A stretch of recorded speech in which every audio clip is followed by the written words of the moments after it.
Quant aux vacanciers, maintenant, ils ont pu enfin quitter les centres d'hébergement d'urgence et rejoindre leur lieu de vacances pour se reposer, tenter aussi de profiter de leur fin de séjour. Ils sont enfin soulagés, ils l'ont dit à Julien Crescent et Pascal Marcelin. Les vacances recommencent. Après 48 heures passées dans un gymnase, ces touristes regoûtent aujourd'hui au plaisir du camping.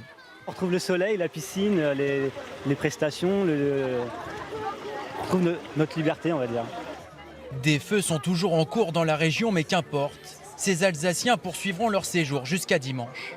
Si jamais il y avait de nouveau un feu aux abords du camping, on prendrait les affaires les plus essentielles et puis on repartirait directement dans l'est de la France.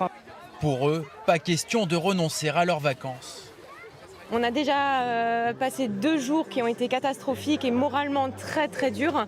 Et on s'est dit là, on veut profiter de ces derniers jours au maximum. Rattraper le temps perdu. Lundi soir, des milliers de touristes avaient dû quitter leur camping menacé par les flammes. Hébergés dans une dizaine de gymnases du département, beaucoup ont pu regagner leurs établissements aujourd'hui. Bonsoir messieurs, dames. Bonsoir. Et bonsoir. Je fais juste mon petit tour, voir si tout se passe bien, si tout va bien. Mais certains sont juste passés rechercher leurs affaires. Dans ce camping, 25% des clients ont décidé de rentrer chez eux. On a perdu à peu près 100-150 personnes sur la fin de semaine. Ils ont eu peur que ça reprenne, même si on a beau leur expliquer exactement ce qui se passe, que pour nous quand même le feu est loin. Ce gérant regrette leur choix, mais il n'enregistre aucune perte financière. Ces séjours ne seront pas remboursés.